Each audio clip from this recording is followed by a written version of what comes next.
Hi, Bullockhead here, and I'm here to talk about the different sets in LEGO Legacy Heroes Unboxed, and I'm going to rank the ones that are available from 1 to 4. Let's check it out.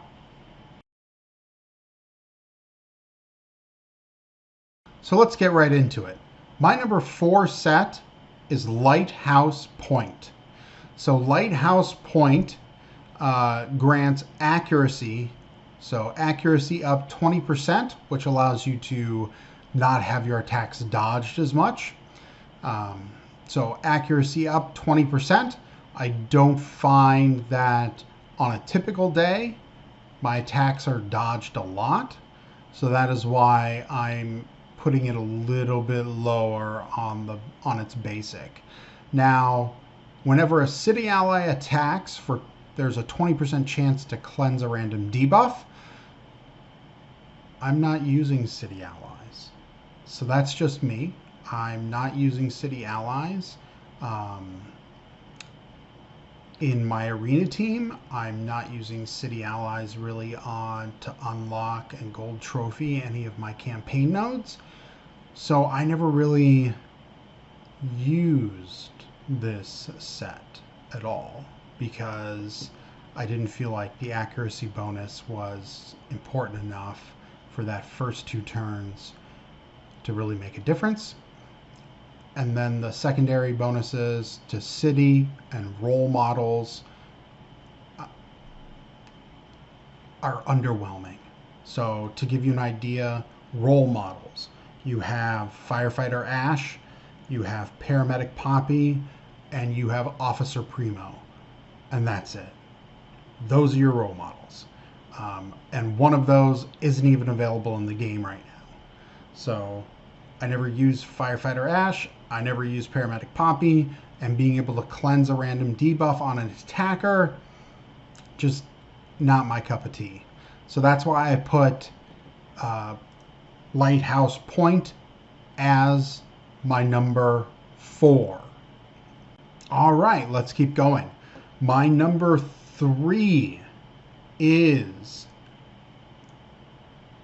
the Raft Raiders. The Raft Raiders.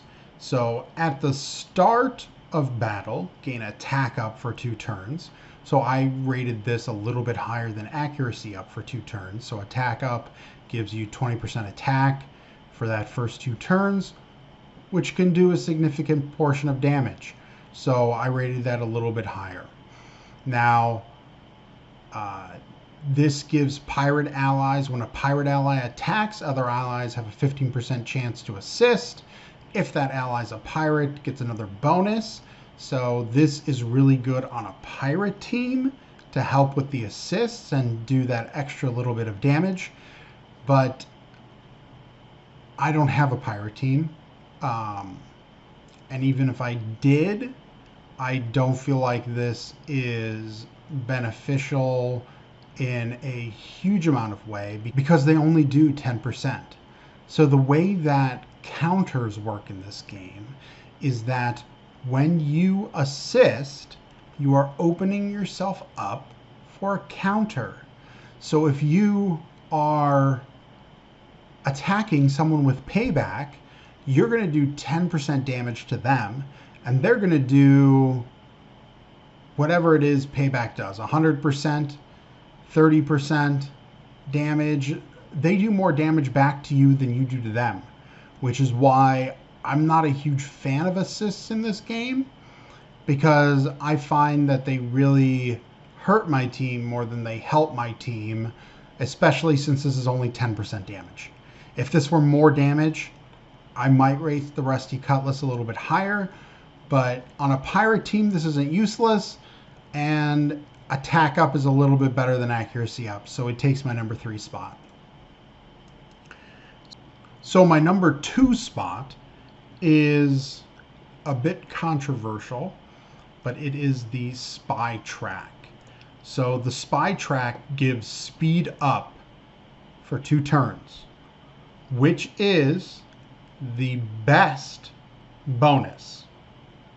So speed is critical in this game. It allows your characters to move faster If you have 2 hikers or two guys on your team, it's going to enable you to go just a little bit faster.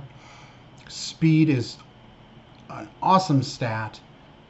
So this is definitely the best passive that they have. But so now we're getting into the secondary effects. So when attacking space allies have a chance to debilitate. So debilitate, what it does is you debilitate someone, and then the next attack against them reduces their pep by 100%, which is phenomenal. You got to pay attention because it does reduce it by 100, but then immediately they get pep back as turn meter increases. So sometimes it looks like it doesn't reduce it by 100, but it does. If you have guys waiting to go, you definitely see that it reduces it by 100 when you do debilitate the enemy. So debilitate is a great buff, but it only works with space allies. It does bonus if they are wanted or Blacktron. So your space allies have a higher chance to hit wanted and Blacktron enemies, and there's only one Blacktron enemy, which is Dwayne, and the rest wanted. You have Chuck, you have Highwayman, and you have Redbeard.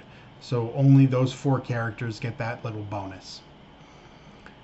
And then Justice allies get 20% chance to reduce speed down. So reduce their speed by 20% for 1 turn. Good ability, but let's look at the Justice allies that we have. We have Valiant, LeQuay, Officer Primo, and Admiral Nonsuch. And 2 of those guys are not available yet to play. So I don't use Valiant or LeQuay in my team. So really, the only reason that I would be using this Paddy Wagon is for the speed up. That's it. It doesn't give me any other bonuses, which is why the Paddy Wagon has taken number 2. And as you all will be able to tell now, my number 1 pick is the Guarded Inn. So doubly stout here gives a defense up for 2 turns. I feel like that is the second best bonus in the game. It reduces the incoming damage. So when you are doing a lot of AoE in the PvE campaigns, I felt like this helped save my team quite a number of times. So I really liked the defense up.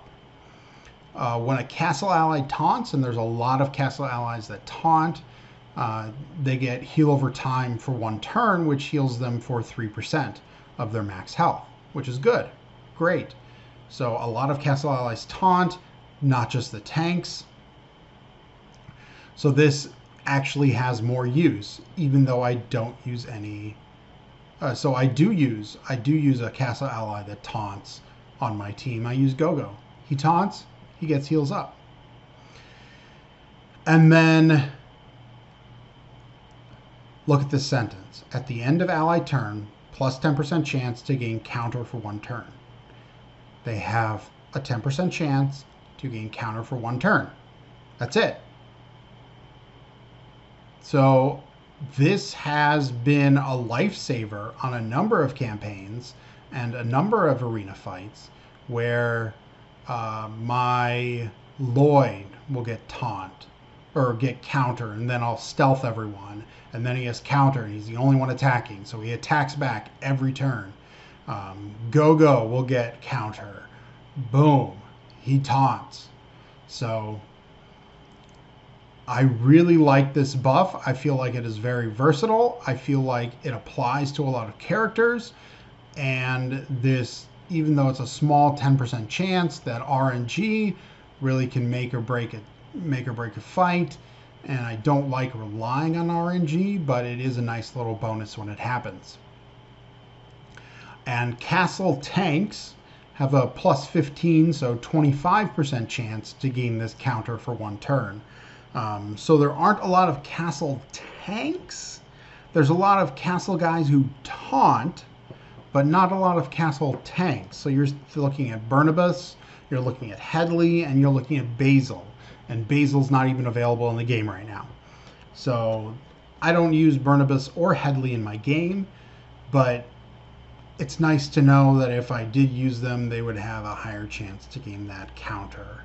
I really think that counter puts this one over the edge above, even though the defense up is not as good as the speed up. I feel like because I do use a castle ally, so he does get that heal over time, and every ally gets that counter for one turn, has a flat 10% chance to get that counter for one turn. I feel like the Guarded Inn with its doubly stout is the way to go, and it is what I use on my arena team. So I would suggest using the Guarded Inn for PvE campaign. That defense up and those counters really can make or break a fight. So let me know what you think about my rankings of the sets. Don't forget to like and subscribe, and as always, check you later.